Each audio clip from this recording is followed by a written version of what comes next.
Episode opening സീനിൽ ഇപ്പൊ നമ്മുടെ ഗ്രാൻഡ് പാ ആളാണെങ്കിൽ അസിസ്റ്റന്റിനെ വിളിക്കുകയാണ്. ഞാനിവിടെ ചെറിയൊരു കേസിൽ ജയിലിൽ അടയ്ക്കപ്പെട്ടിരിക്കുകയാണ്. എത്രയും വേഗം ഞാൻ തിരികെ വരാൻ ശ്രമിക്കാം. ഞാൻ എർത്തിലേക്ക് പോയ കാര്യം അത് ഇവരെങ്ങനെയോ കണ്ടെത്തി കഴിഞ്ഞിരിക്കുന്നു. എന്തോ എവിടെയോ ചില തെറ്റുകൾ സംഭവിച്ചിട്ടുണ്ട്. അതുകൊണ്ടാണ് ഇങ്ങനെയൊക്കെ സംഭവിച്ചത്. പക്ഷെ പേടിക്കേണ്ട ആവശ്യമില്ല, ഞാൻ എത്രയും വേഗം വരും. എൻ്റെ സ്വത്തുകുട്ടി, എൻ്റെ മുത്തുമണി ഗ്രാൻഡ് സൺ, അവൻ എന്നെ കാണാതെ ഫുഡൊന്നും കഴിക്കുന്നുണ്ടാവില്ലല്ലേ? അതിന് അസിസ്റ്റന്റ് പറയും, ഒരിക്കലുമില്ല. അവൻ ഇപ്പോഴാണ് ഒരണ്ടാവും നിറയെ ഫുഡ് വെട്ടി വിഴുങ്ങിയത്. ഇപ്പൊ അവൻ അവിടെ ഗെയിം കളിച്ചുകൊണ്ടിരിക്കുകയാണ്. ഗ്രാൻഡ് പയ്ക്കാണെങ്കിൽ അത് കേട്ട് ഭയങ്കര സന്തോഷമാവും. ഓക്കെ, കുഴപ്പമില്ല, എത്രയും വേഗം ഈ പ്രോബ്ലംസ് ഒക്കെ സോൾവ് ചെയ്ത് എൻ്റെ ഗ്രാൻഡ് സണ്ണിൻ്റെ അടുത്തേക്ക് ഞാൻ വരും. എനിക്ക് അവനെ കാണാൻ കൊതിയായി. എത്രയും വേഗം എനിക്ക് അവൻ്റെ കൂടെ അവൻ്റെ സ്കൂളിൽ പോകണം. പാരൻസ് മീറ്റിങ്ങിൽ അറ്റൻഡ് ചെയ്യണം. അവൻ്റെ കഴിവുകളൊക്കെ കണ്ട് എനിക്ക് അഭിമാനം കൊള്ളണം, ആഹ്ലാദിക്കണം. അതിന് അസിസ്റ്റന്റ് പറയും, തീർച്ചയായിട്ടും അങ്ങേക്ക് അത് സാധിക്കട്ടെ എന്ന് പറഞ്ഞ് അവൾ കോൾ കട്ട് ചെയ്യും. കോൾ കട്ടായ ഉടൻ തന്നെ ഹീറോ ചോദിക്കും, ആരായിരുന്നു ഫോണിൽ? ഗ്രാൻഡ് പേ ആയിരുന്നോ? അതിനവൾ പറയും, അതെ, ഗ്രാൻഡ് പേ അത്യാവശ്യമായിട്ട് പുറത്തു പോയിരിക്കുകയാണ്, ചില അർജന്റ് മീറ്റിംഗ്സ്. അത് കഴിഞ്ഞാൽ ഉടൻ തന്നെ നിന്റെ അടുത്തേക്ക് തിരികെ വരും. അത് കേട്ട് ഹീറോയ്ക്കും ഒരുപാട് സമാധാനവും സന്തോഷവും തോന്നും. അവിടുന്ന് അങ്ങനെ ബ്ലാക്ക് ഔട്ട് ചെയ്ത നെക്സ്റ്റ് ഡേ സ്കൂളിലെ എല്ലാ കുട്ടികളും ഇപ്പോൾ ഭയങ്കര എക്സൈറ്റഡ് ആണ്. കാരണം ഇന്നാണ് എല്ലാവരും കാത്തിരുന്ന ആ പാരൻസ് മീറ്റിംഗ്. എല്ലാവരും അവരുടെ അച്ഛനും അമ്മയ്ക്ക് വേണ്ടി വെയിറ്റിങ്ങിലാണ്.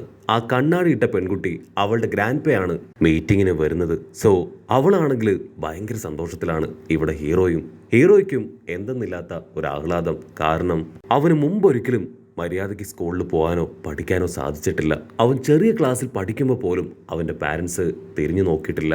അവൻ്റെ ഒരു മീറ്റിങ്ങിൽ പോലും അവർ പങ്കെടുത്തിട്ടുമില്ല. ഇപ്പം ആദ്യമായിട്ട് ഇതാ അവൻ ഇത്രയും പഠിക്കാൻ സാധിച്ചു. മാത്രമല്ല അവൻ്റെ ഗ്രാൻഡ് പാ അദ്ദേഹം അവന് വേണ്ടി പാരൻസ് മീറ്റിംഗ് അറ്റൻഡ് ചെയ്യാൻ വരികയാണ്. ഹീറോയ്ക്കും ഇപ്പോൾ വല്ലാത്തൊരു ചാരിതാർത്ഥ്യം തോന്നും. പച്ചമുടി പെണ്ണാണെങ്കിൽ അവളുടെ പാരൻസ് വരുന്ന സന്തോഷത്തിൽ തുള്ളിച്ചാടും. കാലിഗോ സ്റ്റുഡൻസിനോട് എല്ലാവരോടുമായിട്ട് പറയും, നിങ്ങളിപ്പോൾ വെറുതെ സംസാരിച്ചും അങ്ങോട്ടും ഇങ്ങോട്ടും നടന്ന സമയം കളയരുത്. പ്രസന്റേഷന് വേണ്ടി എല്ലാവരും റെഡി ആവണം. ഇതൊരു ഇമ്പോർട്ടൻറ്റ് മീറ്റിംഗ് ആണ്, ആരും ഇതിന് നിസ്സാരമായിട്ട് കാണാൻ പാടില്ല എന്നൊക്കെ പറയുമ്പോൾ ഒരു ടീച്ചർ വന്ന് ഇപ്പോൾ കാലിഗോയെ അവിടുന്ന് വിളിച്ചുകൊണ്ട് പോകും. ഓഫീസിൽ ഇപ്പോൾ കാര്യമായിട്ട് ഒരു സ്റ്റാഫ് മീറ്റിംഗ് നടക്കുകയാണ്. അതിനിടയിൽ ഒരു സ്റ്റാഫ് പറയും, നമ്മുടെ ഗ്രാൻഡ് പാ സാലമൺ ഗ്രാൻഡ് പേ ഒരു പ്രത്യേക കാരണത്താൽ അറസ്റ്റ് ചെയ്തിരിക്കുകയാണ്. സോ ആ പ്രോബ്ലംസ് ഒക്കെ സോൾവ് ചെയ്തതിന് ശേഷമേ അദ്ദേഹത്തിന് ഇവിടേക്ക് വരാൻ കഴിയൂ. ഈ ന്യൂസ് കേട്ട് ടീച്ചേഴ്സ് എല്ലാവരും ടെൻഷനാവാണ്. അതിലൊരു ടീച്ചർ പറയും, സാലമൺ അദ്ദേഹം ഡീമൻസിൽ തന്നെ ഏറ്റവും പ്രധാനപ്പെട്ട ഒരാളാണ്. അദ്ദേഹത്തെ പോലെ ഒരാളെ അറസ്റ്റ് ചെയ്യണമെങ്കിൽ അതിന് കാരണം വളരെ നിസ്സാരമായിരിക്കില്ല. ഉറപ്പായാലും സീരിയസ് ആയിട്ടുള്ള എന്തോ ഒരു പ്രശ്നം അതിന് പിന്നിലുണ്ടാവും. അതുകൊണ്ട് ആക്ടിംഗ് ചെയർ ഡീമനായിട്ട് തൽക്കാലത്തേക്ക് കാലിഗോ റെസ്പോൺസിബിലിറ്റി ഏറ്റെടുക്കണം. കാലിഗോയ്ക്കാണെങ്കിൽ ടെൻഷനാവും. ഈ റെസ്പോൺസിബിലിറ്റി എല്ലാം എന്നെ കൊണ്ട് ഏറ്റെടുക്കാനാവില്ല.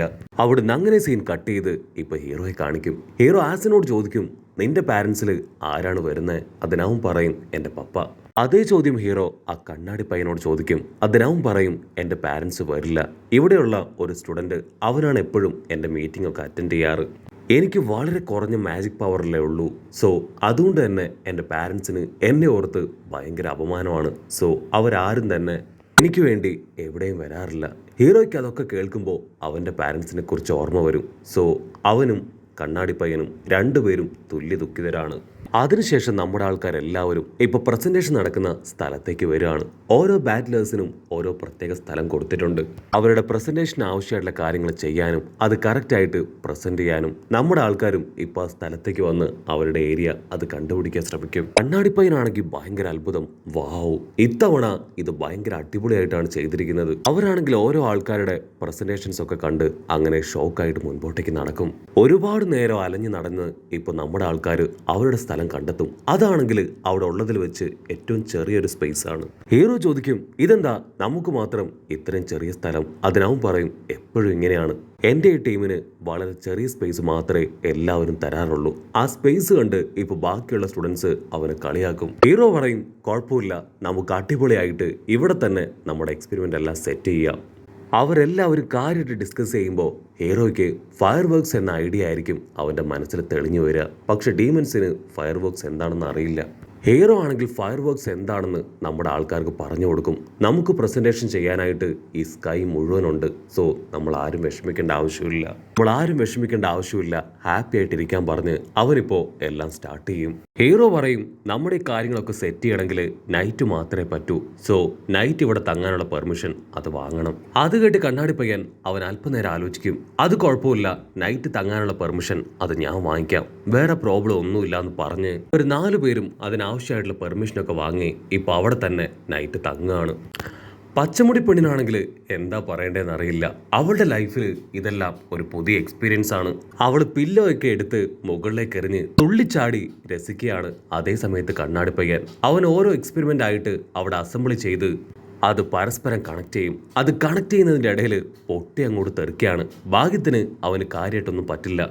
ഹീറോ ആണെങ്കിൽ ടെൻഷനായിട്ട് അവനോട് ചോദിക്കും, നീ എപ്പോഴും ഇങ്ങനെ തന്നെയാണ് കെയർലെസ് ആയിട്ട് ഓരോ കാര്യങ്ങൾ ചെയ്ത് പൊട്ടിത്തെറി ഉണ്ടാക്കും. പക്ഷെ ഇതിലെനിക്ക് അത്ഭുതം തോന്നിയ ഒരു കാര്യം, ഇത്രയൊക്കെ പൊട്ടിത്തെറി ഉണ്ടായിട്ടും അതിലൊന്നും നിനക്കൊരു പരിക്കുകൾ പോലും ഇതുവരെ പറ്റിയിട്ടില്ല. അതിനവൻ പറയും, അതിനൊരു കാരണമുണ്ട്, എന്നെ പ്രൊട്ടക്ട് ചെയ്ത് ഒരു ഡീമൻ ബാരിയർ ഉണ്ട്, അതാണ് എനിക്ക് കിട്ടിയ ഏക പ്ലസ് പോയിന്റ്. ആ ബാരിയർ ഉള്ളിടത്തോളം കാലം എന്തൊക്കെ വലിയ എക്സ്പ്ലോഷൻ ഉണ്ടായാലും എൻ്റെ ബോഡിക്ക് ഒന്നും സംഭവിക്കില്ല. അതാണ് ഇവയിൽ നിന്നെല്ലാം എന്നെ പ്രൊട്ടക്ട് ചെയ്യുന്നത്. പക്ഷേ ഇമ്പാക്റ്റിന്റെ വൈബ്രേഷൻ അത് കാരണമാണ് എൻ്റെ വായിലൂടെ മൂക്കിലൂടെ എല്ലാം ബ്ലഡ് വരുന്നത്. ആക്ച്വലി ഈ ഫയർ വർക്ക് എന്താണെന്ന് എനിക്കറിയില്ല. സോ കുറച്ചുകൂടെ നന്നായിട്ട് എനിക്ക് പറഞ്ഞു തരാൻ പറ്റുമോ? അങ്ങനെയാണെങ്കിൽ അധികം അപകടങ്ങളൊന്നുമില്ലാതെ എനിക്കിത് കംപ്ലീറ്റ് ചെയ്യാൻ പറ്റും. അതിന് ഹീറോ ആണെങ്കിൽ ഇപ്പൊ നമ്മുടെ ആമരിയുടെ അടുത്തേക്ക് വന്ന് അവൻ ആവശ്യമായിട്ടുള്ള ഫയർ വർക്ക്സ് റിലേറ്റഡ് ആയിട്ടുള്ള കുറച്ച് ബുക്സ് കളക്ട് ചെയ്തുകൊണ്ട് വരികയാണ്. ആമരിക്കാണെങ്കിൽ ഭയങ്കര എക്സൈറ്റ്മെന്റ്. സാധാരണ എപ്പോഴും ഞാൻ നിന്നെയാണ് എൻ്റെ അടുത്തേക്ക് വിളിക്കാറുള്ളത്, ഇപ്പൊ നീ ആയിട്ട് എന്നെ തേടി വന്നു അല്ലേ? ഓക്കെ, നീ ആ ബുക്കിലുള്ള സ്റ്റോറി ആദ്യം എനിക്കൊന്ന് വായിച്ചതായോ? അതിന് ഹീറോ പറയും, അയ്യോ ഇല്ല ഇല്ല, ഞാനിപ്പോൾ ഭയങ്കര തിരക്കിലാണ്, എനിക്ക് ഇതിലുള്ള ചില എക്സ്പെരിമെന്റ്സ് എൻ്റെ ഫ്രണ്ട്സിന് പറഞ്ഞു കൊടുക്കണം, അതിന് റെഫറൻസിന് വേണ്ടി ഈ ബുക്ക് മേടിക്കാനാണ് ഞാൻ വന്നത്. അവൾക്കാണെങ്കിൽ അതൊട്ടും ഇഷ്ടാവില്ല, എന്നെ കൊണ്ട് പറ്റില്ല, ഇത് എനിക്ക് എൻ്റെ പാരന്റ്സ് തന്ന ബുക്സ് ആണ്, ഇത് ആർക്കും ഞാൻ കൈമാറി കൊടുക്കില്ല എന്ന് പറഞ്ഞ് അവളിപ്പോൾ ദേഷ്യപ്പെട്ട് പിണങ്ങി നിൽക്കും. അതിന് ഹീറോ ആണെങ്കിൽ ഒരുപാട് വിഷമത്തില് നിരാശനായി തിരികെ നടക്കുകയാണ്. ആവറയാണെങ്കിൽ ഇപ്പൊ ഹീറോയെ തിരികെ വിളിക്കും. സത്യത്തില് നിനക്ക് ഫയർ വർക്ക്സ് ഒക്കെ റെഡിയാക്കാൻ അറിയോ? എനിക്കും വലിയ ആഗ്രഹമാണ് ഫയർ വർക്ക്സ് കാണാനായിട്ട്. ഞാനിനി ഈ ബുക്ക് ഇപ്പോഴൊന്നും തൊടില്ല, നാളെ ഈവനിങ് മാത്രമേ ഞാൻ ഈ ബുക്കിനെ എടുക്കൂ. സോ നിനക്ക് വേണമെങ്കിൽ എന്തെങ്കിലും ചെയ്യാമെന്ന് പറഞ്ഞ് അവൾ തിരിഞ്ഞു നിൽക്കും. അവൾ ആക്ച്വലി ഇൻഡയറക്റ്റ് ആയിട്ട് നമ്മുടെ ഹീറോയോട് ആ ബുക്ക് എടുക്കാനാണ് പറയുന്നത്. ഹീറോയ്ക്കാണെങ്കിൽ വലിയ സന്തോഷം. അവൻ താങ്ക്സ് പറഞ്ഞ് ആ ബുക്കുമായിട്ട് അവന്റെ ടീമിന്റെ അടുത്തേക്ക് വരും. അവർ ആ ബുക്കിലെ പിക്ചേഴ്സ് ഒക്കെ നോക്കും. വാവ്, ഇതാണല്ലേ ഫയർ വർക്ക്സ്, ഇതിൽ എഴുതിയിരിക്കുന്നത് ഞങ്ങളെ കൊണ്ട് വായിക്കാൻ പറ്റുന്നില്ല, പക്ഷെ കാണാൻ നല്ല ഭംഗിയുണ്ട്. ഉടനെ ഹീറോ ആണെങ്കിൽ അതിൽ എഴുതിയിരിക്കുന്ന കാര്യങ്ങളൊക്കെ വെച്ച് എല്ലാവർക്കും ഡീറ്റെയിൽ ആയിട്ട് പറഞ്ഞു കൊടുക്കും. അവരതനുസരിച്ച് ഓരോ കാര്യങ്ങളായിട്ട് സെറ്റ് ചെയ്ത് കണ്ണാടി പയ്യനാണെങ്കിൽ അതിൽ മാജിക് യൂസ് ചെയ്ത് കൂടുതൽ കളർഫുൾ ആക്കി മാറ്റും. നമ്മുടെ ആൾക്കാർ ചെറിയ രീതിയിൽ എക്സ്പെരിമെന്റ് എല്ലാം നടത്തി ഇപ്പോ കിടന്നുറങ്ങുകയാണ്. ക്ലാരയാണെങ്കിൽ ലൈറ്റൊക്കെ അടിച്ചു കാണിച്ച് പല്ലൊക്കെ കാണിച്ച് പൊട്ടിച്ചിരിച്ചും നമ്മുടെ ആൾക്കാരൊക്കെ പേടിപ്പിക്കാനായിട്ട് ശ്രമിക്കും. ക്ലാരയെ കണ്ട് പേടിച്ച് ഇപ്പൊ കണ്ണാടി പയ്യന്റെ വായിലൂടെ ബ്ലഡ് വരും. ബ്ലഡ് വരുന്നത് കണ്ട് അവള് പേടിച്ചോടും. അതിനുശേഷം നമ്മുടെ ആശാമാർ 2 ടീമായിട്ട് പില്ലോ ഒക്കെ എടുത്ത് പരസ്പരം പൊരിഞ്ഞ് അട്ടിയിടി ബഹളം. അങ്ങനെ ഗെയിം ഒക്കെ കഴിഞ്ഞ് അവർ കിടക്കാനായിട്ട് തയ്യാറാവും. അവർക്കാണെങ്കിൽ ഭയങ്കര സന്തോഷം. അവർക്ക് 4 പേർക്കും ഇതൊരു പുതിയ എക്സ്പീരിയൻസ് ആണെന്നൊക്കെ പറഞ്ഞ് അങ്ങനെ ഹാപ്പി ആയിട്ട് ഇരിക്കുമ്പോഴായിരിക്കും കണ്ണാടി പയ്യന് ഒരു കോൾ വരിക. അവ ഫോൺ എടുത്ത് പുറത്തേക്ക് വരും. അപ്പോൾ ഓപ്പോസിറ്റുള്ള ആൾ ദേഷ്യപ്പെട്ട് പറയും, നിന്നെ ഞാൻ എത്ര തവണ വിളിച്ചു, നീ എന്താ ഫോൺ എടുക്കാത്ത?